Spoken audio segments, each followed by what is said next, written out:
क्या कर रहे थे हम लोग? वही जो करते कहते और सुनते चले आ रहे हैं कि ध्यान में ही ज्ञान है।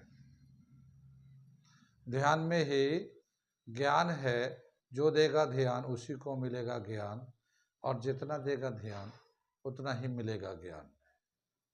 थोड़ा ध्यान थोड़ा ज्ञान, ज्यादा ध्यान ज्यादा ज्ञान, क्योंकि ध्यान में ही ज्ञान है। मैं साबिर अली और आप देख रहे हैं ILC से अली क्लासेस, जो अलीगढ़ बेस्ड नीट जेई का रेजिडेंशियल कोचिंग क्लास है। ठीक है, साथ ही AMU जामिया और दूसरे यूनिवर्सिटी के दूसरे एंट्रेंस की भी तैयारी कराते हैं, जैसे 9th 11th diploma engineering, BSc nursing, CET CUET वगैरह वगैरह की तैयारी होती है। तो जो लोग तैयारी करना चाहते हैं वो कांटेक्ट कर सकते हैं। ऑनलाइन ऑफलाइन दोनों ही मोड अवेलेबल है। ऑनलाइन अगर आप घर बैठ के चाहते हैं कि अलीगढ़ के एक्सपीरियंस टीचर से अपने आप को तैयार करें, तो आप ऑनलाइन मोड पे जुड़ सकते हैं। वो लोग जो लोग अलीगढ़ नहीं आ सकते वो तो ऑनलाइन पे जुड़ ही सकते हैं। ठीक है, साथ ही हमारे चैनल को सब्सक्राइब कर ले, क्योंकि हम लोग AMU जामिया दूसरे यूनिवर्सिटी के जो भी इंफॉर्मेशन एडमिशन से रिगार्डेड आते रहते हैं, हम लोग अपडेट करते रहते हैं। बहुत दफ़ा ऐसा होता है कि आपको पता नहीं होता, आप किसी के चैनल को सब्सक्राइब किए हुए नहीं थे, तो आपको पता भी नहीं चलता लास्ट डेट कब निकल गया, कब टेस्ट हो गया, कब फॉर्म आया, कब गया। तो इसकी वजह से क्या होता है कि आप बाद में जब लास्ट डेट निकल जाता है तो आपको खबर करते हैं, पूछते हैं कि भाई लास्ट डेट फॉर्म कब आएगा, क्या होगा। पता ही यहाँ चला कि यहाँ तो फॉर्म वॉर्म भर के लास्ट डेट कब का निकल चुका है। फिर आपका साल चला जाता है। तो अगर आप सब्सक्राइब करेंगे तो कोई खर्चा तो है नहीं कि आपको घर से कुछ जा रहा है। हाँ, लेकिन आप अपने आप को अपडेट रख सकते हैं। यूनिवर्सिटी के सारे इन्फॉर्मेशन आपको ऑटोमेटिकली आते रहेंगे। तो आप हमारे चैनल को सब्सक्राइब कर लें। ठीक, अभी हम लोगों ने पिछले क्लास में जो किया था, आयनिक प्रोडक्ट ऑफ वाटर किया था, और KW is equal to product of concentration of hydronium and hydroxide निकाला था। उसी से रिलेटेड ये एक हम, वो तो पिछला क्लास में था, वो उसी से रिलेटेड ये एक हम क्वेश्चन लिखे हैं और कंसंट्रेशन निकालना है। तो मैं इस क्वेश्चन को पढ़ता हूँ, समझाता हूँ, फिर करके दिखाता हूँ। कितनी बात सुनिए। तो इसे देखिए क्या दे रखा है। Calculate the concentration of hydronium ions in 0.001 molarity solution of barium hydroxide, assuming complete dissociation of barium hydroxide। Barium hydroxide एक स्ट्रॉन्ग बेस है और ये कंप्लीट डिसोसिएट हो जाता है। तो बताना है कि हाइड्रोनियम आयन का कंसंट्रेशन कितना है, कितना कंसंट्रेशन होगा अगर इतना मोलैरिटी ऑफ बेरियम हाइड्रोक्साइड को डिसॉल्व करेगा। आगे चले हम लोग।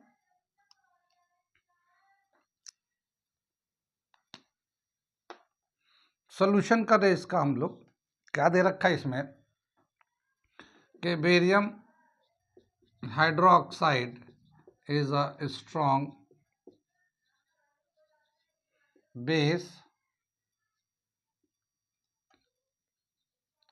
so it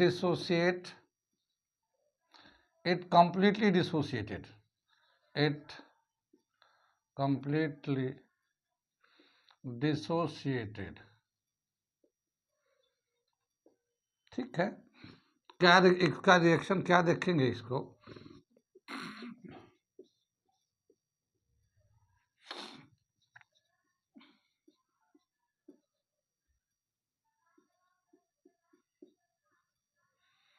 ये एक रिएक्शन इसका हमारा होगा।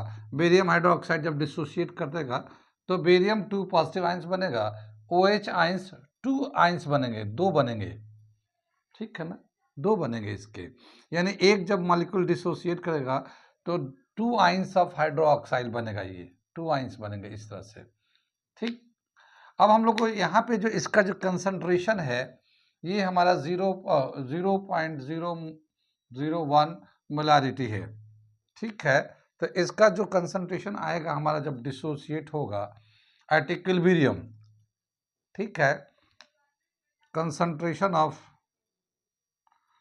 बेरियम हाइड्रोक्साइड, इसका जो दे रखा है ये 0.001 मोलारिटी है। इसको अगर हम लोग लिखते हैं स्टैंडर्ड फॉर्म में तो 1 इंटू 10⁻³ है इसका। लेकिन क्या बताया कि जब ये एक मॉलिक्यूल टूटेगा तो ये ट्वाइस बनेगा। सो क्या आप देखेंगे concentration of OH ions is twice than concentration of barium hydroxide. ठीक है, तो इसका जब कंसंट्रेशन निकालते हैं इसको तो क्या लिखेंगे, concentration of OH ions twice of concentration of barium hydroxide ion. ठीक है, इसका जो है 2 इंटू 1 इंटू 10⁻³ 2 इंटू 10⁻³ m, ये इसकी मोल पर लीटर ये कंसंट्रेशन हो गया हाइड्रोक्साइड आयन का। यहाँ तक समझ में आया? ये कुछ पूछना तो नहीं, लेकिन हमारे सवाल में जो पूछा वो हाइड्रोनियम आयन पूछा है, तो हमें हाइड्रोनियम आयन निकालना है। हाइड्रोनियम आयन तो क्या बताया है कि आयनिक प्रोडक्ट ऑफ वाटर में Kw is equal to product of concentration of hydronium ion होता है एंड हाइड्रोक्साइड आयन होता है। उसको लिख करने जा रहे हैं हम लोग, इसे मिटा देते हैं। ये समझ बात आ गई है?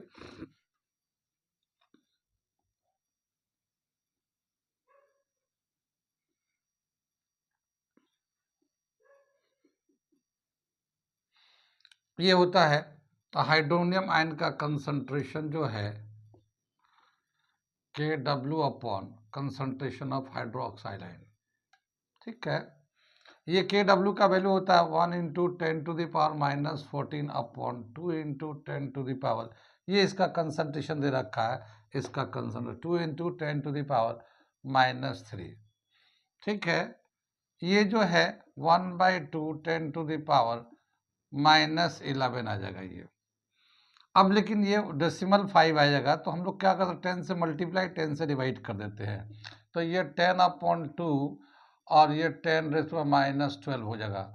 जो मल्टीप्लाई करते हो तो यहाँ जो डिवाइड किया उसका ऊपर चला गया, तो ये आ जाएगा 10 से मल्टीप्लाई 10 से डिवाइड कर देंगे तो ये जो 2 से कैंसिल होकर 5 आ जाएगा। तो कंसंट्रेशन ऑफ हाइड्रोनियम आयन जो आएगा, इसका आंसर आएगा concentration of hydronium ion 5 into 10⁻⁻12 मोल पर लीटर। ये हमारा कंसंट्रेशन हो गया, आंसर हो गया। कितनी बात सुन गए? इसमें बहुत आसान है, इसमें जो डिसोसिएट होता है तो स्ट्रांग होता है, तो जो हाइड्रोक्साइड जैसे यहाँ ट्वाइस बन रहा है, यहाँ पे तो ट्वाइस बन रहा है, ये ट्वाइस बन रहा है, तो इसको जितना इसका कंसंट्रेशन को डबल से मल्टीप्लाई कर दिया। ठीक है, तो ये हमारा 2 इंटू 10⁻³ आ गया। और ये फॉर्मूला है, इसका हाइड्रोक्साइड का कंसंट्रेशन डालेंगे, इसको डिवाइड करते ही आ जाएगा। अगर हाइड्रोक्साइड का निकालना तो हाइड्रोनियम का दिया होता है, इसको इधर ले लेते। ठीक है, तो समझ में आ रही है कुछ बात? एक दो क्वेश्चन मैं दे देता हूँ आपको प्रैक्टिस के लिए, आप लोग करके रखिएगा, प्रैक्टिस करिएगा इसको। मैं लिखता हूँ उसको। क्वेश्चन हमने लिख दिया, ये क्वेश्चन हमने लिख दिया, आपको प्रैक्टिस करना है। Calculate the hydronium ion and hydroxide ion of first part में 0.01 मोलारिटी ऑफ सोडियम हाइड्रोक्साइड दे रखा है, और सेकेंड पार्ट में 0.1 मोलारिटी ऑफ नाइट्रिक एसिड दे रखा है। इसमें फर्स्ट का आंसर ये लिखा है हम लोगों ने, और सेकंड का आंसर ये हाइड्रोजन, ये दोनों का कंसंट्रेशन लिखा है। अब इसे आप खुद को करना है और प्रैक्टिस करके देखना है कि आंसर आता है नहीं आता। ठीक है, तो ये आपके सेल्फ प्रैक्टिस के लिए है। आगे चलते हम लोग अगला टॉपिक करने जा रहे हैं, लेकिन हम लोग क्या करते हैं, यहाँ पे हम लोगों ने पिछले क्लास में हम लोगों ने एसिड बेस का हम लोगों ने डिस्कस किया था, Arrhenius acid base concept, Bronsted Lowry acid base concept, Lewis acid base concept. ठीक है, इनके बारे में हम लोगों ने डिस्कस किया था। कुछ क्वेश्चन एनसीईआरटी के बुक में दे रखे हैं एज एग्जाम्पल के तौर पे, उस क्वेश्चन को मैं थोड़ा सा एक्सप्लेन कर देता हूँ और कुछ आपको उस पर प्रैक्टिस के लिए दे देता हूँ। ठीक है ना, Arrhenius acid base concept, Bronsted Lowry acid base concept, Lewis acid base concept के हिसाब से कुछ क्वेश्चन आपको प्रैक्टिस करने के लिए देता हूँ। पहले मैं कुछ एग्जाम्पल दे रखे, मैं उसे एक्सप्लेन कर देता हूँ कैसे उसको किया गया है। ठीक है, तो मैं जरा सा एग्जाम्पल लिखता हूँ, यहाँ पे मिटाता हूँ इसको। ठीक है, ये हमारा एग्जाम्पल दे रखा 7.12। What will be the conjugate base for the following Bronsted acid. तो ये जो ना एसिड है, ब्रोंस्टेड एसिड है, ठीक है, इनका कंजुगेट बेस क्या होगा। Bronsted acid base concept, Bronsted और एसिड बेस कंसेप्ट तो जानते हैं।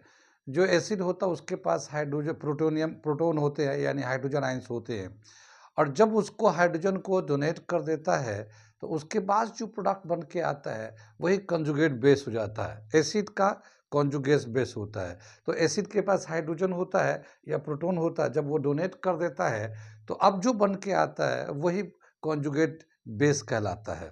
तो यहाँ पे ये जो है ना एसिड दे रखे हैं हमारे, अब इनका कंजुगेट बेस बताना है। तो इसका हाइड्रोजन जब रिमूव कर देंगे तो जो आएगा हमारा वो कंजुगेट बेस हो जाएगा। सॉल्यूशन कर रहे हैं, द कंजुगेट बेस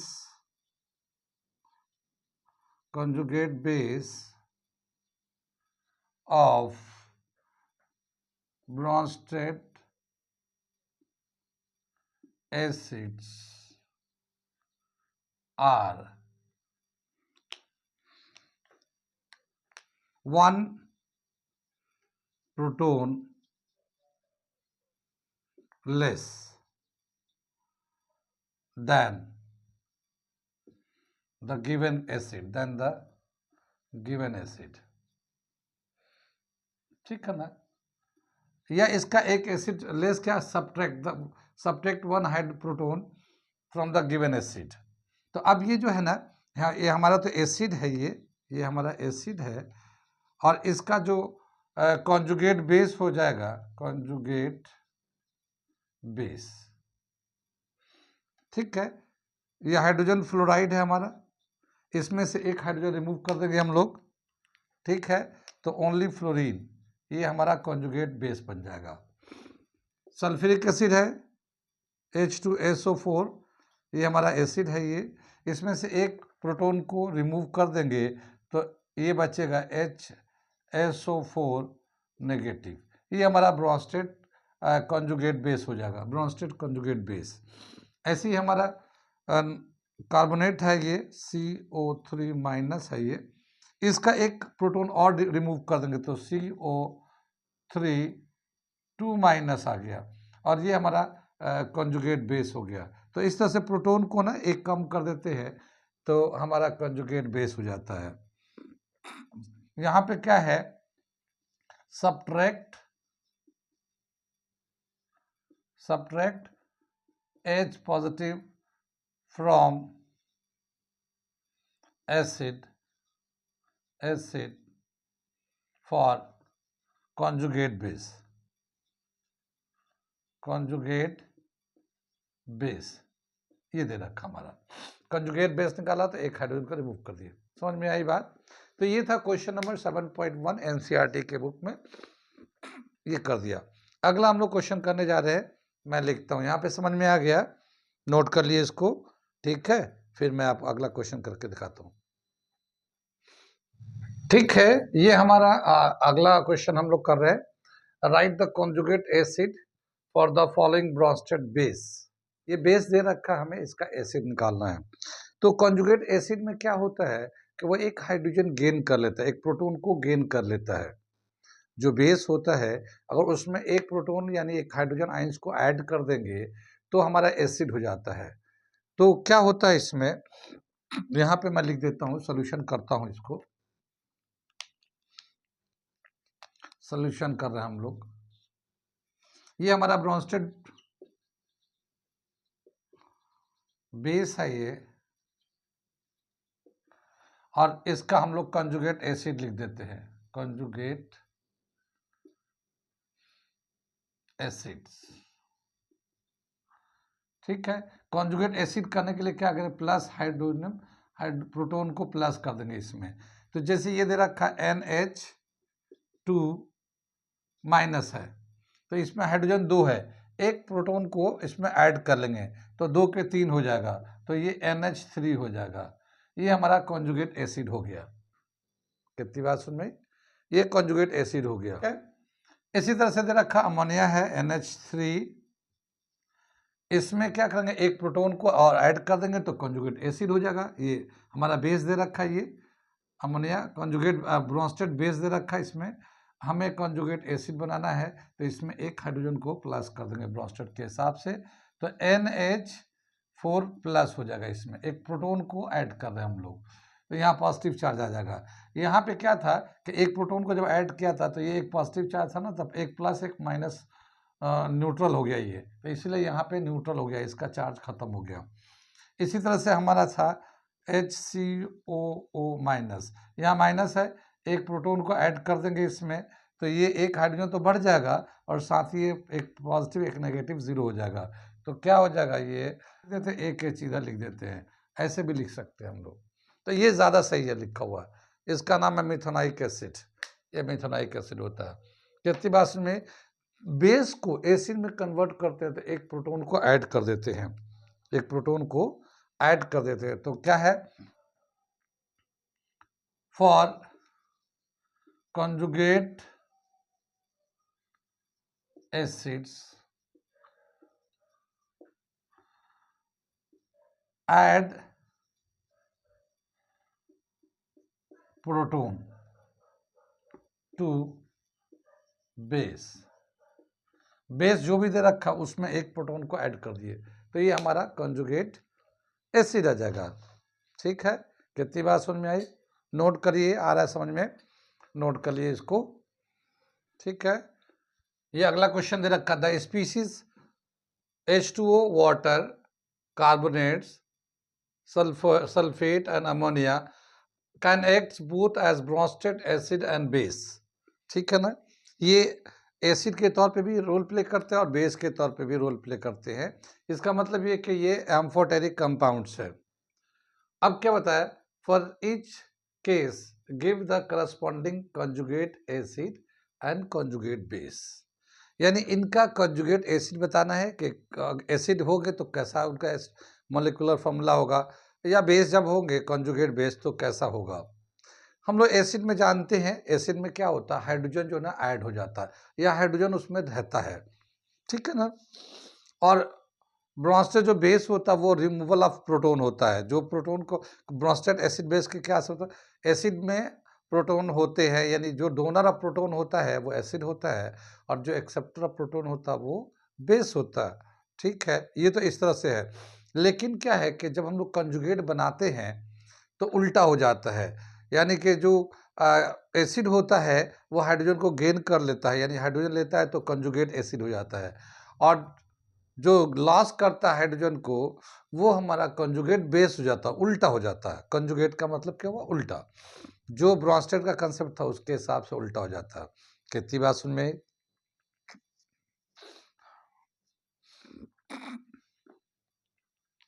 अब इसका हम लोग सोल्यूशन करते हैं, इसका हम लोग सोल्यूशन करते हैं। तो क्या स्पीसीज दे रखा है वो देख लेते हैं, जो जो कंपाउंड दे रखा है इसका कंजुगेट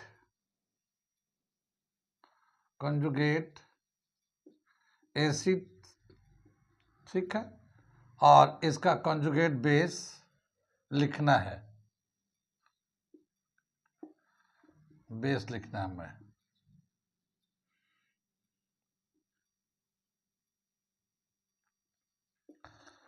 अब देखते हैं यहाँ पे जो दे रखा है, ये यहाँ पे क्या दे रखा, पहला जो दे रखा है वाटर दे रखा है। कंजुगेट एसिड जो होगा वो एक वाटर, उसके बाद एक प्रोटॉन एक्स्ट्रा यानी ऐड कर देंगे। कंजुगेट एसिड में क्या होता है, इसमें जो है हम लोग एक प्रोटॉन को ऐड कर देते हैं तो ये एसिड बन जाता है, और कंजुगेट बेस जब निकालेंगे तो सब्ट्रैक्ट कर लेते हैं एक प्रोटॉन को, माइनस कर लेते हैं, यानी एक कंजुगेट प्रोटॉन को अगर सब्ट्रैक्ट करते हैं कंजुगेट बेस बन जाता है, और ऐड कर देते हैं तो एसिड बन जाता है। अब इसमें ये देखिए, ये वाटर है, इसके बाद 2 हाइड्रोजन है, हमें एसिड बनाना है तो एक प्रोटॉन को ऐड करना पड़ेगा, तो ये क्या होगा, ये 3O प्लस हो जाएगा, ये हमारा कंजुगेट एसिड हो जाएगा। और इसमें से यहाँ पे अगर कंजुगेट बेस बनाना तो एक इसमें से प्रोटॉन को माइनस करना है, तो जब माइनस कर देंगे तो HO ये हमारा माइनस आ जाएगा, इस तरह से। कितनी बात सुन में आई है, ठीक है, इसको OH भी लिख सकते हैं हम लोग, OH माइनस कर दिया, ठीक है ना। ऐसे ही हमें दे रखा है ये दूसरा जो है ना कार्बन दे रखा है HCO3। अब हमें कॉन्जुगेट एसिड बनाना है तो हाइड्रोजन आयंस को, प्रोटॉन आयंस को प्लस कर देंगे। तो जब इसमें एक प्रोटॉन को यानी आप इस तरह से आयन को प्लस करेंगे तो ये माइनस और प्लस 0 हो जाएगा और ये H2CO3 ये हमारा हो जाएगा कार्बन का कॉन्जुगेट एसिड। और अगर कॉन्जुगेट बेस बनाना तो एक प्रोटॉन को सब्ट्रैक्ट कर लेते हैं। तो इसके पास तो एक हाइड्रोजन है, इसको सब्ट्रैक्ट कर लेंगे तो ये CO3 -2 आ जाएगा इस तरह से। आ रही बात समझ में? यहाँ पे एसिड बनाने के लिए हम लोग जो भी कंपाउंड है उसमें एक प्रोटॉन को प्लस कर देते हैं और कॉन्जुगेट बेस बनाने के लिए उसको एक प्रोटॉन को माइनस कर देते हैं। अब हमारे पास ये दे रखा है HSO4 माइनस दे रखा है। अगर हम लोग कॉन्जुगेट एसिड तो एक प्रोटॉन को प्लस कर देते हैं तो एक यहाँ पे ये है तो ये H2SO4 और ये जो प्रोटॉन था ये नेगेटिव पॉजिटिव चार्ज 0 हो गया तो इस पर चार्ज खत्म हो गया।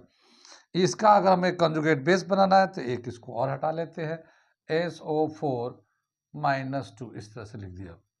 ठीक है, समझ में बात आ रही है? ये मैं टेबल बना के दिखा रहा हूँ ताकि सब आसानी से समझ में आ जाए।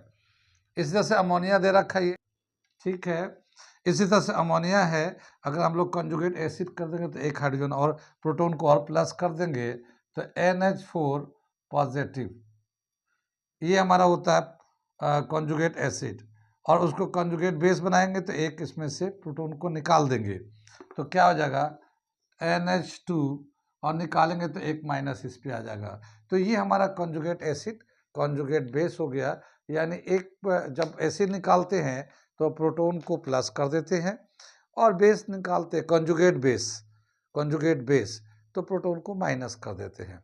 तो ये तरीका है हमारा निकालने के लिए। मैं टेबल के फॉर्म में इसलिए बना के दिखा रहा हूँ ताकि आपको समझ में आए, क्लियर समझ में आए कि क्या कर रहे हैं एसिड कॉन्जुगेट एसिड बनाने के लिए, कॉन्जुगेट बेस बनाने के लिए।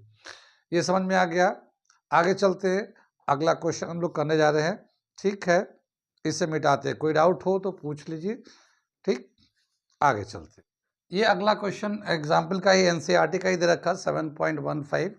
क्या दे रखा? Classify the following species into Lewis acid and Lewis base and show how this acts as सच।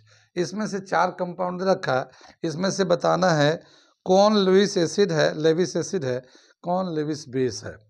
ठीक है, लेविस एसिड लेविस बेस हम लोगों ने बताया है। क्या बताया?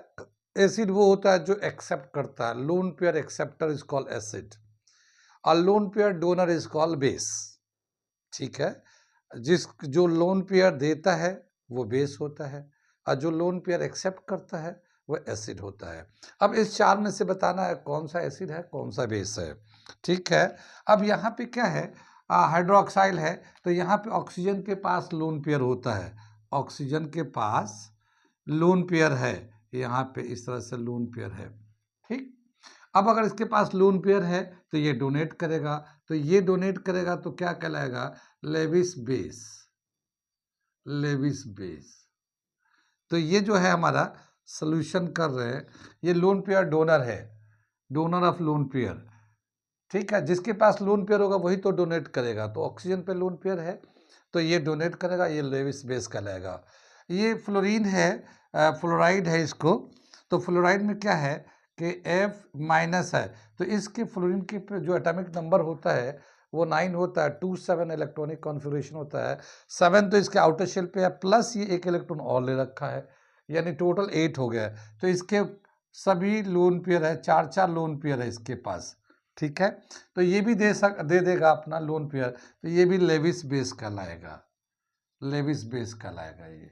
ठीक है, ये फर्स्ट वाला था, ये सेकंड वाला है। ये समझ में आ रहा है? जिसके पास लोन पेयर होगा वो डोनेट करेगा और डोनर को कहते हैं बेस। देखो ये ए हमने बी इस तरह से बताया, ये इसके पास लोन पेयर है ये दे देगा, तो ये एक्सेप्टर है। एक्सेप्टर जो होता है,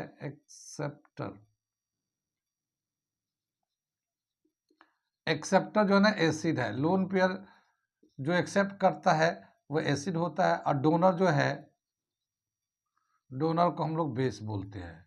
कितनी बात सुन में? अब देखिए ये यहाँ पे जो है C जो है ये हाइड्रोजन प्रोटॉन है, इसके पास कोई भी इलेक्ट्रॉन नहीं है, ना लोन पेयर ना इलेक्ट्रॉन है, ये इलेक्ट्रॉन डेफिशिएट है, तो ये लोन पेयर एक्सेप्ट करेगा, ये लोन पेयर एक्सेप्ट करेगा, तो ये लेविस एसिड हो गया, ये लेविस एसिड, क्योंकि ये लोन पेयर एक्सेप्ट करेगा। ठीक है, ऐसे ही देखते हैं BCl3, तो यहाँ पे ये जो ब्रोमीन जो है, मैं इसका जैसे स्ट्रक्चर बनाता हूँ, ये ब्रोन है, एक फ्लोरीन इधर लगा हुआ है, क्लोरीन इधर लगा हुआ है, एक क्लोरीन इधर लगा हुआ है, और एक क्लोरीन यहाँ लगा हुआ है। अभी भी इसके पास छः इलेक्ट्रॉन है, दो यहाँ पे है, दो इलेक्ट्रॉन है, दो यहाँ पे है, दो यहाँ पे है। अभी ब्रोन का ऑक्टेट कंप्लीट नहीं है, ब्रोन का ऑक्टेट कंप्लीट 8 इलेक्ट्रॉन नहीं है, तो ये 8 इलेक्ट्रॉन करने के लिए कहीं ना कहीं से एक लोन पेयर लेगा। ठीक है ना, कहीं ना कहीं से एक लोन पेयर लेगा, और लोन पेयर जब लेगा तो ये भी हमारा हो गया लेविस एसिड। अब जिसके पास लोन पेयर होगा ये दोनों लेंगे। ठीक है, जैसे मान लो ये अमोनिया है या ये हमारा हाइड्रोक्साइल है, किसी से भी ले सकते हैं लोन पेयर, तो ये दोनों तो लेविस एसिड है, ये दोनों लेविस बेस है। जिनके पास लोन पेयर है वो बेस है, जो एक्सेप्ट करेगा, जो देगा वो बेस है, जो एक्सेप्ट करेगा वो एसिड है। कितनी बात समझ में आई? हम कुछ क्वेश्चन आपको प्रैक्टिस के लिए दे देते हैं, ठीक है, इसी टॉपिक से, तो आप इसको प्रैक्टिस करिएगा, एसिड बेस पे प्रैक्टिस के लिए देते हैं। समझ में आ रहा है सारी बातें? ठीक, ओके, ठीक है, ये कुछ हमने क्वेश्चन दे दिया, आप लोग खुद से भी कर सकते हैं, करेंगे। क्या दे रखा? Classify the following into acid and base according to Lewis concept. इनमें से ये दे रखा है, तो कौन कौन सा इसमें एसिड है, कौन कौन सा बेस है, लेविस कंसेप्ट के हिसाब से बताना है। मैंने इसे आंसर लिख दिया है, आप मैच कर सकते हैं इसे, लेकिन पहले खुद से करना इसे। ठीक है, उसके बाद दूसरा question, right the formula for conjugate base of each of the following. ये जो कंपाउंड दे रखा है इसका कॉन्जुगेट बेस बताना है। अभी हम लोगों ने एग्जाम्पल में कराया था 7.15 में, उसी के फॉर्मूले के, उसी से हेल्प से आप करिएगा। इसका आंसर नहीं लिखा हमने, ये आपको खुद ही कर लेना है, ये बहुत ही आसान है, अभी कराया था। Right the formula for conjugate acid of each of the following. यहाँ कॉन्जुगेट एसिड बताना है, यहाँ पे कॉन्जुगेट बेस बताना है, बहुत ही आसान है। ठीक है, तो ये करिएगा, खुद से प्रैक्टिस करिएगा, फिर हम लोग इसके आगे कंटिन्यू करेंगे। आज यहीं पर रहने देते हैं, ठीक है, ओके।